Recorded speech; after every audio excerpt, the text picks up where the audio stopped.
It's a negative thing when I was a kid for some reason, because I was a monster compared to everybody in Scotland, and I used to always be in the back of the class pictures, and I hated it. Then when I got older, realised I wanted to wrestle, they were all tall. I was like, oh, it's a good thing. Yes. Being tall is a great thing. Yes. Hey, I'm here with Drew McIntyre. He was just telling me how great it is to be tall as an adult, but was awkward as a youth, right? It's very awkward as a youth, especially when you're from where I'm from in America. There's so many big guys, play American football, basketball. Not so many big guys where I'm from. It's not like I was big either. I was really tall and legitimately a foot taller than everybody. So every class picture, I'd be hiding in the background. No, they're gonna make me stand in the back. I want to sit in the front for once. And my posture was so terrible. I was like hunched over here so I could hear everybody. Now that my posture's good now. Yeah. But as an adult, it's excellent. When I realized I wanted to be a WWE wrestler, they're all huge. I went, wait, this is a good thing. Yes, good posture, great, always. It's you and Nikki. The Scots are taking over WWE. How does it feel to have such Scottish representation of the company right now? It's wild.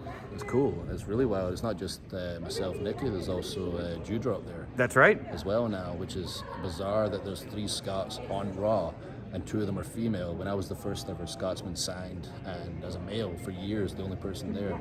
Now to see that representation for Scotland, but also the UK, for multiple countries across the world, it's incredible just how well the world's represented right now in WWE. Yeah, and Drew, you're the guy I feel like that's the model. Everyone's like, it's possible to leave the company and come back bigger and stronger and better. Everybody points to you as that one right now. Do you get a lot of the talents here, or people that maybe are no longer with the company reaching out to you often, asking for advice and things like that about how to do what you did? Yeah, just to get my thoughts, or I'll reach out to them sometimes, just to let them know that, it's not the end of the line, especially if it's somebody I know has got the talent and got the passion that will keep pushing forward and keep bettering themselves and, start working on maybe some negative areas they weren't willing to face before. Like myself, I had many negative areas I had to improve upon before I returned to WWE. What were your negative areas that you had to improve upon? There was a lot of things, not just in the ring, but mostly out the ring. I had a bit of a downward spiral in my personal life, and I had to kind of overcome some, issues like my mother passed, and I dealt with it very difficultly, and I was drinking all the time, etc. That stuff had to go and be calmed down, and I had to start getting back in the gym and fix my diet, improve my verbal game. I was never so confident on the microphone. Okay. In WWE, I was always very confident in my ring ability, and when it came to the verbal aspect, I was always so worried. I was trying to learn every word in the paper, and I was reciting it like a robot every single time, and I had to remember every single word. You can see in my eyes I'm panicking because I can't remember the words. So being relaxed, being in the moment, and being present was a big thing I learned. Well, and it's not just you. You and Jinder are the guys that everyone says you can go and come back and be better. How is it for you to be in this moment here at SummerSlam with Jinder? What is it like to be here with him wrestling? Yeah, it's awesome. Just knowing both of our journeys and how much we've been through with the ups and downs. And a lot of the downs we went through together, especially some of my biggest downs. He was there making sure I was okay for a lot of it. So it's so cool that both of us, made that change right about the same time. Yeah. Obviously different paths.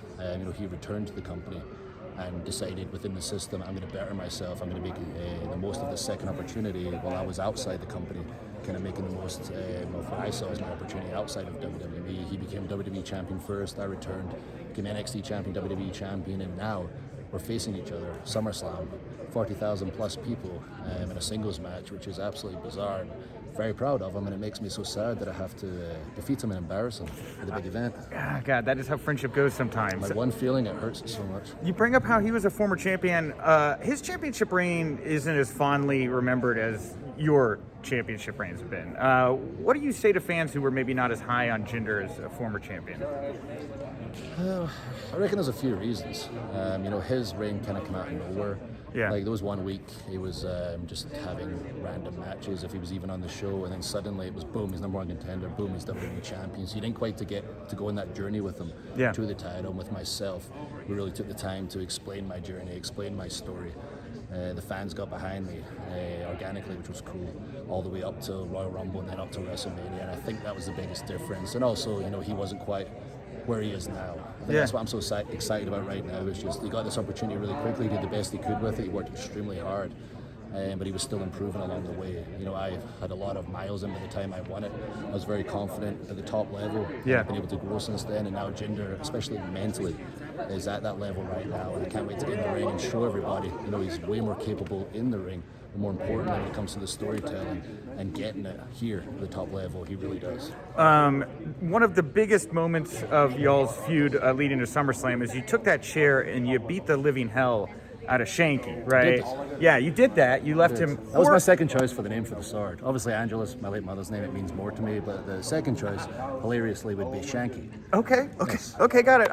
Now, Shanky, get it? yeah, I get it. Yeah, because you shank somebody in prison. I get it. Yeah.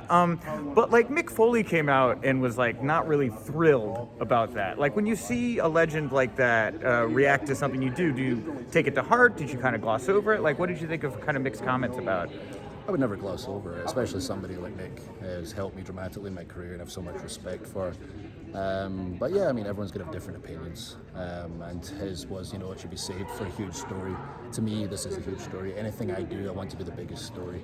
And if that's the reasoning behind it, that's his opinion and I respect it more than anything. But I'm going to do whatever I can to make people look over here and say, wow, look at Drew from over here. I didn't expect him to take that physicality to that level, but he screwed Drew McIntyre over the one thing he cares about more than anything else.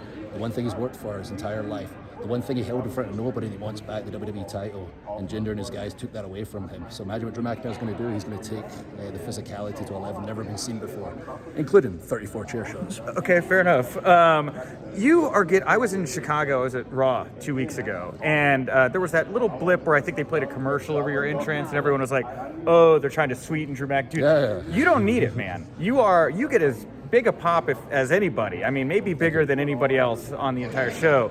I mean, how does it feel to know that the fans are there for you right now? Like, people are really in your corner and they want to see you doing more right now. Yeah, that means the world, especially in 2021. Like, my entire run was in front of no fans, but realistically, I was in everybody's face for 18 months, 14 pay-per-views in a row, fighting for the title or being champion.